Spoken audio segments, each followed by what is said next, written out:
ते चित्त नाही ते बँक आहे. ज्याच्या चित्तामध्ये गाय म्हशी आहेत ते चित्त नाही तो गोटा आहे. ज्याच्या चित्तामध्ये बायका मुलं आहे ते चित्त नाही ते घर आहे.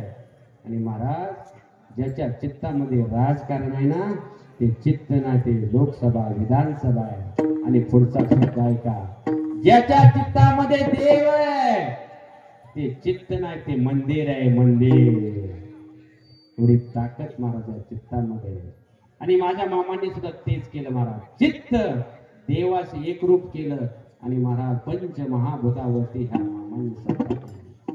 म्हणून महाराज सर्वांनी चित्त जर एक करायचं असेल तर नामस्मरण तेवढंच महत्वाचं आहे. सुखेशे हो ब्रह्मानंदा गाऊ राम नाम सदा मोहे मग बाधा काळ दूत यमाचे. नामामुळे काळ चुकवता येतो, दूत माघारी जाऊ शकतो. कशामुळं? नामामुळं. म्हणून सर्वांनी आता नामस्मरण करायचंय. विठोबा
माझ्या सद्गुरू बाळूमामांचं नामस्मरण घ्या.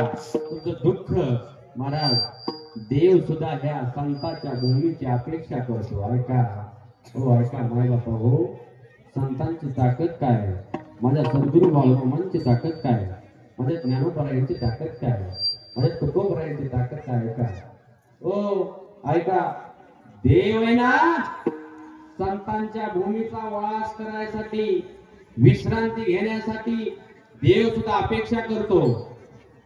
देव सुद्धा विश्रांती, तुम्हाला जर विश्रांती घ्यायची असेल, तुम्हाला सुख समाधान प्राप्त करून जर घ्यायचं असेल तर महाराज संतांच्या दरबारात आला ना तर तुम्हाला विश्रांती मिळाल्याशिवाय राहणार नाही. म्हणून माझ्या तुकोबरायांनी सांगितलंय, नामा म्हणे देवा सदातया ठाया विश्रांती घ्यावया कल्पावरे. महाराज विश्रांती जर घ्यायची असेल तर तुम्हाला संतांच्या दरबारात येणं महत्वाचं आहे.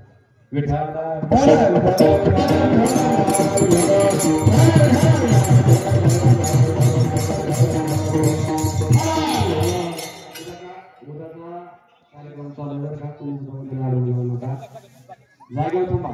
दर्शन बारी मधील असतील ती सर्वांनी जागेवरती थांबा. दर्शन रांग बंद करा. सेवेकऱ्यांना विनंती आहे, मामांच्या दर्शन कार्यक्रम बंद करा. उद्याचा कार्यक्रम चालू आहे, कुणीही उद्या लाडवर जाऊ नका, जागेवरती थांबायचंय. ताईंना सर्वांना विनंती आहे, सर्वांनी बसून घ्यायचं आहे त्या जागेवरती. मामांच्या शाळा विनंती महाराज, अंतकरणापासून देवाला हवा. देव भेटल्याशिवाय राहणार नाही. मन, बुद्धी, चित्त आणि अहंकार महाराज यातलं फक्त देवा चालतं. माझ्या मामाला ते फक्त महाराज चित्त चालतं. तुमचं जर चित्त शुद्ध असेल तर देव तुमचा काय होतो हा बघायचं दुसऱ्याच्या देवाचा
चित्त जर देवापाशी केलं ना तर देव सोयरा झाल्याशिवाय राहणार नाही.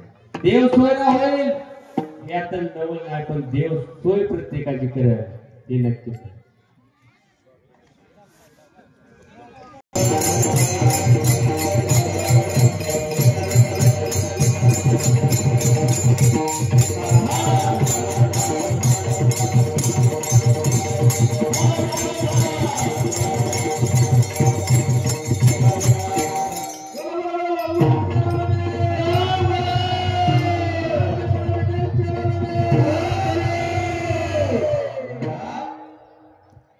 देवावरती जर विश्वास ठेवला, संतांवरती, संतांच्या पायावरती जर विश्वास ठेवला तर तुमची गरिबी दूर झाल्याशिवाय नाही.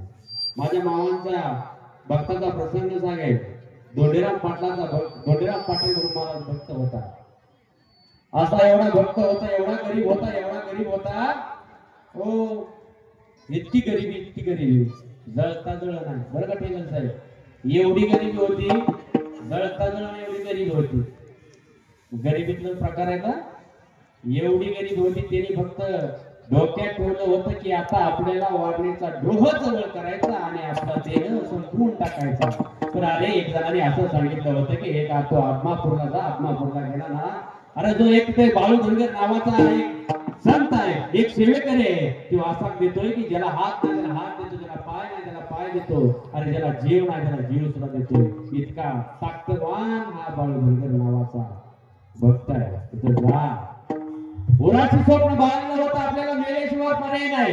आपली एवढी गरिबी, आपल्याला खायला अन्न नाही, संध्याकाळी बायका पोरांना अन्न खायला नाही. महाराज माझ्या मामांची ताकद सांगतो तुम्हाला, माझ्या मामांची ताकद सांगतो. माझ्या मामांच्या दरबारात जो येईल ना तर मला त्याला उद्धार झाल्याशिवाय राहणार नाही. ही ताकद फक्त आणि फक्त महाराज माझ्या मामांची आहे. उद्धार करून जर घ्यायचा असेल तर संतांच्या दरबारामध्ये या, नक्की उद्धार झाल्याशिवाय राहणार नाही. त्यावेळी धोंडीराम पाटलांनी सांगितलं आता मरावतच लागणार आहे, आपण मरणार तर आहे, पण एकदा ते सांगतोय ना तर एकदा त्या बाळू धनगरापाशी जाऊ. महाराज संध्याकाळची वेळ आहे, 3 वाजलेले आहे आणि वरता पाय काढत काढत काढत काढत हा मोठा महाराज डोंगरावरती बघितला. चौकशी केली, लोकांना विचारलं अरे बाबा इथं तळ बाळू धनगराचा तळ कुठं आहे. त्यावेळेस लोकांनी सांगितलं अरे बाबा इथे उचललेलं आहे. जो धोंडीराम पाटील गेला आणि त्या धोंडीराम पाटलांनी सांगितलं, तळाच्या बाहेर चप्पल काढली आणि माझ्या मामांपाशी गेला, चरणावरती नतमस्तक झाला. धोंडीराम पाटलांनी सांगितलं मामा मी एवढा वैतागलो की आता मला देह संपवायचा आहे, म्हणून मी तुमच्याकडे आलोय. महाराज मामांनी ऐकून घेतलं नाही. माझ्या मामांनी सांगितलं धोंडीराम पाटील बस. महाराज सेवा करून घेतली आणि अशीच महाआरती माझ्या मामांची होती. महाआरती असताना त्या मामांनी सांगितलं आरती कर, इथं प्रसाद खा आणि तू सकाळी तुझ्या घरला जा. अहो पण मामा मी ज्याच्यासाठी आलो ते सांगायचंच राहिलं. माझ्या मामाने महाआरती झाली आणि त्या धोंडीराम पाटलाला स्वतःच्या मांडीवरच्या कडेला बसवलं आणि जीव घालायला सांगितलं. पण महाराज त्या धोंडीराम पाटलाला एकच स्वप्न उराशी होतं की आपली बायका पोरं घरी उपवाशी आहे, कसं अन्न जाईल, अन्न कसं जाईल. पण महाराज धोंडीराम पाटलांनी तिथं पाणी प्यावं आणि पंत्रवाळी डोंगरून प्यावे, तिथं प्रसाद खावा. त्याने आंबिलाचा प्रसाद खायला सुद्धा खाऊ वाटत नव्हता महाराज, का तर आपली बायका पोरं घरी उपवाशी आहे. महाराज माझ्या मामाने सांगितलं हे धोंडीराम, हे धोंडी अरे. त्यावेळेस त्या धोंडीराम पाटलाला फक्त त्याची व्यथाच आठवत होती. पण महाराज सकाळ झाली, संध्याकाळ झाली, मामाने त्याच्यावरती काय सुद्धा प्रश्न केला नाही. माझ्या मामाने सांगितलं धोंडीराम पाटील आता जर खाल्ला नाही ना तर तुझी गाठ बाळू धनगराची आहे. महाराज कसं तरी एक गाठ पाण्याच्या घोटा बरोबर त्या धोंडीराम पाटलांनी खाल्ला आणि शेवटी महाराज माझ्या मामाने सांगितलं सकाळी लवकर उठायचं, माझ्या बरोबर नदीला आंघोळीला यायचं, 9ची आरती करायची, प्रसाद घ्यायचा आणि धोंडीराम तू तुझ्या घरला निघून जायचं, तू तुझ्या घरला चालता हो. महाराज जे सांगायचं ते विसरून गेला धोंडीराम पाटील. धोंडीराम पाटलांनी रात्रभर विचार केला, आता आपल्याला एकच पर्याय आहे, तो म्हणजे वारण्याचा डोह आणि हेच जवळ करून आपलं देह संपवायचं आणि बायका मुलांचं सुद्धा की देवाच्या चरणावरती सगळं आयुष्य संपवून टाकायचं. मला तो धोंडीराम पाटील निघाला, माघारी गेला आणि गेल्यानंतर तळाच्या बाहेर गेल्यानंतर तरी उराशी स्वप्न बाळगलं होतं. असं वाटलं की एकदा तर त्या देवाला कहाणी सांगू. महाराज तळावरती गेला, चप्पल पायामध्ये घालायच्या अगोदर विचार केला, हात जोडला तळावरती आणि माझ्या मामांना सांगितलं, हात जोडून तो बाळू धनगर काय बोलतोय का हे बाळू. धोंडीराम पाटील बोलायला लागला. धोंडीराम पाटील म्हणला हे बाळू धनगरा मी तुमच्यापाशी मार्ग काढण्यासाठी आलो होतो, पण मला काय सुद्धा नाही. आता मी माझा देह माझी बायका मोर धोंडीराम पाटलांनी सांगितलं तुमच्या चरणावरती ठेवतोय आणि मी आता जीव देण्यासाठी जातोय. महाराज हा धोंडीराम पाटील घरी गेला. घरी गेल्यानंतर रोजची रडणारी पोरं खेळत होती, घराच्या बाहेर अंगणामध्ये खेळत होती, बायको तांदूळ निवडत होती, स्वयंपाकाचा घमघमाट वास येत होता आणि महाराज 5 वाजता गेल्याबरोबर संध्याकाळची वेळ झाली. त्या धोंडीराम पाटील घरामध्ये गेल्या गेल्या बायकोनी म्हणावं या धनी बसा जेवण करा. महाराज त्यावेळेस धोंडीराम पाटलाने बायकोला स्वतःच्या विचारलं, हे तुला कोणी दिलं, कसं दिलं, लवकर सांग. बायकोने सांगितलं, अहो तुम्ही जेवण करा, पंच पक्वान्न जेवायला दिलेलं आहे, खवा. माझ्या धोंडीराम पाटलाने त्यावेळेस स्वतःच्या बायकोला हाताला धरला आणि गदा गदा हलवून विचारलं आणि सांगितलं.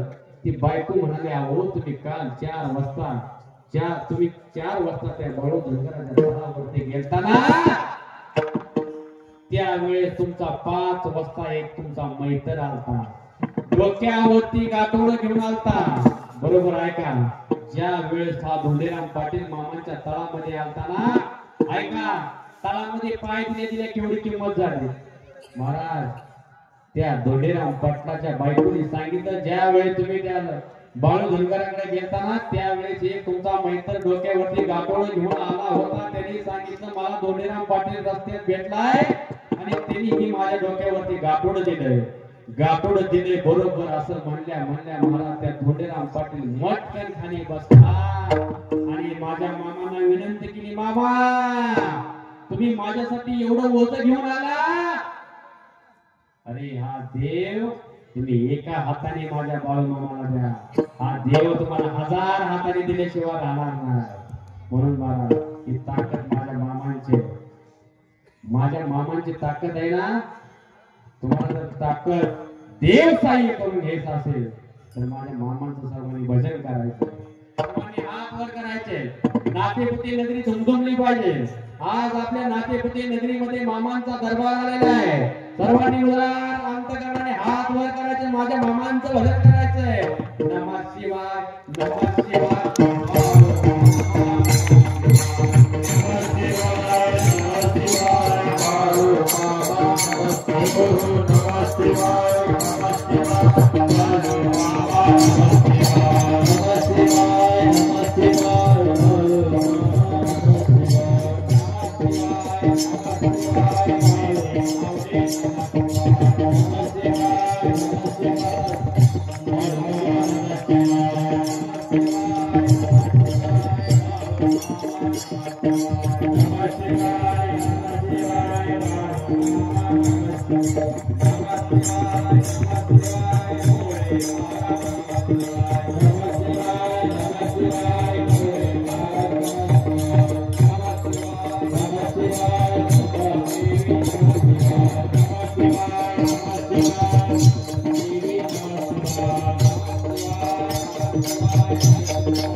माझ्या मामांची सेवा करा, माझ्या मामांची सेवा करा.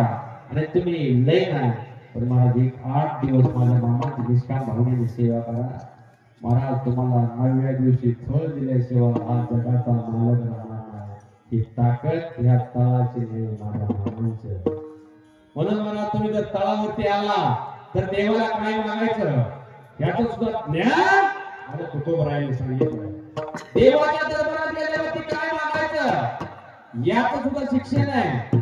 आदमापूरची वारी करताय मान्य, आदमापूरचे वारकरी, पंढरपूरचे वारकरी, आदमापूरला गेल्यानंतर तुम्ही काय मागता?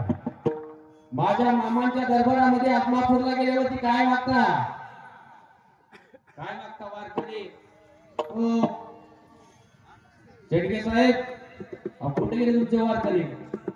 आदमापूरला गेल्यानंतर काय मागता देवाकडे? माझ्या मामांच्या दरबारामध्ये गेल्यानंतर काय देव मला सुखाचं हेच मागता ना? त्या मावशीचं तर दुसरं मागलंच नाही काय. अहो पण माझ्या मामाने तुम्हाला सुखाचं ठेवण्यासाठी ही मागणी काय सोपी आहे का? हा विचार मला सुखाचं ठेव. देवा मला सुखाचं ठेव क्षणात म्हणता तुम्ही, पण मला देवाला किती काम लागते हा? अहो तुम्ही आजारी पडला नाही पाहिजे, तुमचं मुलांचं शिक्षण झालं पाहिजे, तुम्हाला सून आली पाहिजे, बरोबर का नाही? तुमचा जावा व्यवस्थित राहिला पाहिजे, बरोबर का नाही? तुमचा ऊस व्यवस्थित गेला पाहिजे. किती देवाला करावं लागते बाबा सुखासाठी? सुखाची मागणी सोपी नाही. म्हणून देव आहे ना नुसती तुमची इर्षा करायला लावतो. ऐका ऐका, माझ्या मामाच्या दरबारात गेला तुम्ही, आदमापूरला गेला, पंढरपूरला गेला, आळंदीला गेला तर काय मागायचं ऐका. आत्मापूरला गेल्यानंतर आमोशाला प्रत्येक एक मागा देवाला. बस चौथी गोष्ट देवाला मागायची गरज नाही. एक मागा. हे देवा, हे मामा, मला काय सुद्धा नको, एक द्या. काय द्या? चित्तामध्ये पाय द्या, डोळ्यामध्ये रूप द्या, अखंड मुखामध्ये नाम द्या. बस चौथी गोष्ट माझ्या मामाला मागू नका. देव तुम्हाला साह्य झाल्याशिवाय राहणार नाही. ती ताकद माझ्या मामांची आहे. चित्ती तुझे पाय, डोळ्यामध्ये ध्यान, अखंड मुखी नाम तुमचे वर्णावे. महाराज चित्तामध्ये पाय, डोळ्यामध्ये रूप आणि अखंड मुखामध्ये जर नाम असेल तर देव तुमच्यापाशी मांडी घालून बसल्याशिवाय राहणार नाही. माझ्या ज्ञानोबाईने सांगितलं, ठाईच बैसोली करा एक चित्त, आगोणी अनंत आळवा. ठाईच बसा, देव भेटल्याशिवाय राहणार नाही. म्हणून महाराज ज्ञान असेल, जर मुखामध्ये नाम नसेल ना तर तुमच्या ज्ञानाला काडीची किंमत नाही. हा पोथी पुराण पाठ आहे पण मुखामध्ये कधीच नाम नाही. माझ्या ज्ञानोबाईने सांगितलंय तुमचं ज्ञान शून्य आहे. विष्णुवीर जप, व्यर्थ त्याचे ज्ञान, राम कृष्ण म्हणा नाही. देवाचं नाम जर मुखामध्ये नसेल तर तुमच्या ज्ञानाला काडीची किंमत नाही. म्हणून मला सर्वांनी माझ्या मामांचं भजन करत असताना सर्वांनी हात वर करायचंय आणि माझ्या ज्ञानोबाईंचं भजन करायचंय. ज्ञानेश्वर बाबूजी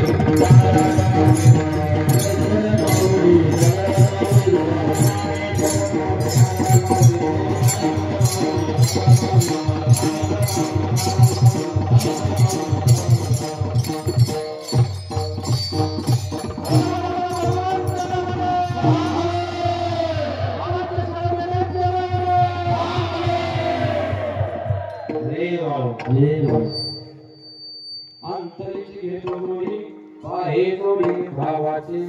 देव सोयरा, देव सोयरा, देव सोयरा दिनाचा. आपल्याच वैभवे, आपल्याच वैभवे शृंगारावे मोय. देव सोयरा, देव सोयरा, देव सोयरा दिनाचा. तुका म्हणे जेवे सवे, तुका म्हणे जेवे सवे, प्रेम द्यावे प्रीतीचे. ऐका, देव तुम्ही जर देवाविषयी निष्ठा, महाराज भक्ताची देवाविषयी निष्ठा असेल, निष्ठावंत भाव, भक्ताचा धर्म, भक्ताचा जर देवाविषयी निष्ठा असेल तर तुकोबाई माझे म्हणतात, तुका म्हणे जेवे सवे, प्रेम द्यावे प्रीतीचे. अभंगाच्या चौथ्या साठी तुका म्हणे देवी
देव सोयरा देव सोयरा देव सोयरा दिनाचा. महाराज माझ्या मामाचा कळ तुमच्या घरामध्ये आलाय, तुमच्या घरामध्ये आला.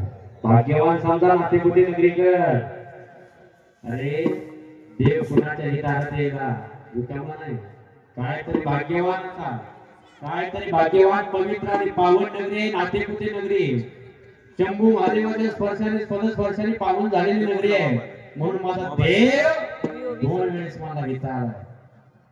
प्रत्येक मावशांना विनंती आहे, मावशांनो नुसतं मोकळं येऊ नका, उशिरा येत जावा, पण आमच्या मेंढकी मावळीसाठी ना प्रत्येकाने भाकरी आणत जावं. मला देव जेवल्याशिवाय नक्कीच राहील. मला देव जेवेल. तुम्ही जर भाकरी आणली ना, कारण मेंढकी मावळी तो दिवसभर मेंढर लागते तो, त्यांच्यासाठी सर्वांनी भाकरी आणायच्या. कोण कोण आणणार हात वर करा. हा इथला बी प्रसाद घ्यायचा, तुमचा बी प्रसाद आणायचा. नुसता प्रसाद खायचा ना. हा बंधनकारक आहे महिलांसाठी तू ऐका. खरंच देव तुमच्या घरात आहे, तो तुमची सेवा करा. नक्की तुम्हाला हा देव आहे ना, हा जगाचा बाप आहे, जगाचा बाप आहे. त्यावेळेस माझ्या मामाने सांगितलंय, हा बाळू धनगर कुणाचा फुकट घेत नाही, आणि हा बाळू धनगर फुकट कुणाला भाकरी आणायच्या का नाही. सर्वांनी भाकरी आणायची, आपापल्या शेतामध्ये खाऊ द्या, काय कमी पडणार नाही तुम्हाला. नुसार जाऊ द्या, कुठेही खाऊ द्या मेंढी माऊलीला माझ्या. अहो तुम्हाला 1000 पट आल्याशिवाय राहणार नाही. ताकद फक्त माझ्या ह्या तालाची ताकद. म्हणून सर्वांना विनंती आहे, देवाची वारी तुमच्या दारात आलेली आहे, त्याचा स्वीकार व्यवस्थित करा. कुणाच्याही दारात येत नाही. आमची पिंपरी गाव पावन नगरे. पण महाराज 6 महिन्याच्या बघा नंबर 4 राहिला आमच्या इकडे. आम्ही सुद्धा भाग्यवान समजतो. आता आम्ही सुद्धा इच्छा करतोय बरं का टेकर साहेब, पण आमच्याकडे आता पाणी नाही, त्याच्यामुळे आमच्याकडे आता हे वेळेस तर नाही. पण नक्की महाराज आमच्या गोशाळेवरती तुम्ही कधी या.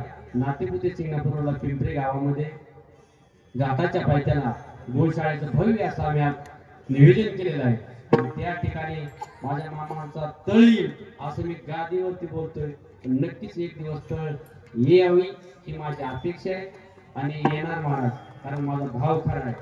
आणि एक दिवस तरी माझ्या मामाचा तळ माझ्या गोशाळेवरती आपल्या सर्वांनी कधी या. नातेपुते पासून काय 5 किलोमीटर पिंपरी गाव आहे. घाटाच्या पायथ्याला माऊली महाराज करचे गोशाळेचं काम चालू आहे. नक्की अवश्य भेट द्या. आणि झालेली सेवा आईवडिलांच्या माझ्या गुरूंच्या चरणी समर्पित करून ज्यांच्या मनात सेवेत येऊ. आणि एवढं तुम्ही बोललो ना मामाविषयी, त्याला एक कारण आहे. तो मला ते गुरु असे मला भेटले की महाराज आज महाराष्ट्रामध्ये माझ्या मामांच्या खऱ्या अर्थाने प्रसार आणि प्रचार जर कोणी केला असेल, मामांचं खरं रूप कथेच्या रूपात जर कोणी दाखवलं असेल, तर आमचे विक्रम सूर्यकांत मेजर परमपूज्य आदरणीय महाराज मेजर साहेबांसाठी सर्वांनी याला टाळ्या वाजवायच्या. माझ्या मामांचं चरित्र प्रत्येकाच्या हृदयापर्यंत पोहोचवण्याचं कारण का माझ्या मेजर साहेबांनी आमच्या केलेलं आहे. परमश्रद्धेय आदरणीय वारकरी तुकाराम महाराज उराडे महाराज त्यांचाही खूप मोठा मला आशीर्वाद आहे. त्यांच्याही सर्वांच्या आशीर्वादाने तुमच्या सर्वांच्या आशीर्वादाने एवढे 2 तास बोललो. इथं बोलणं सिस्टीममध्ये सोपं नाही. काय झालं तुमचं नाव?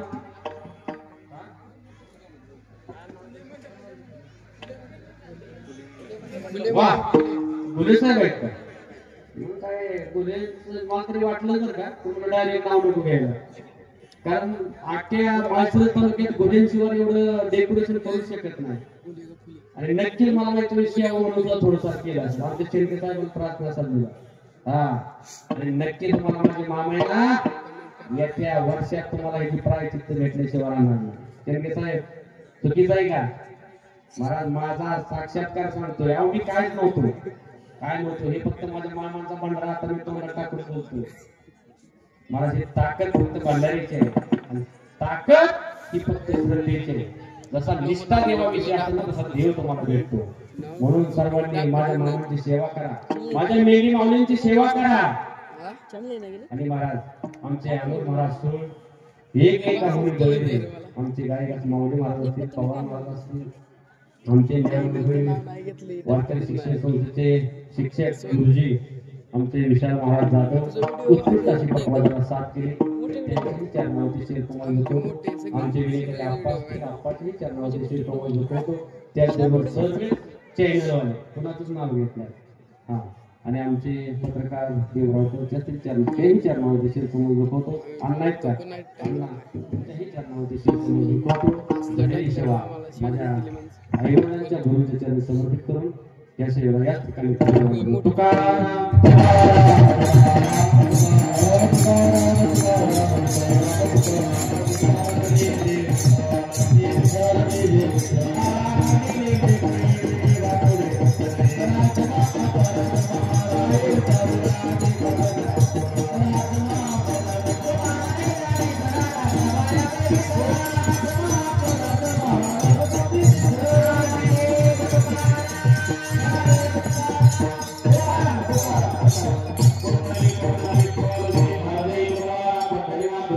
तुझे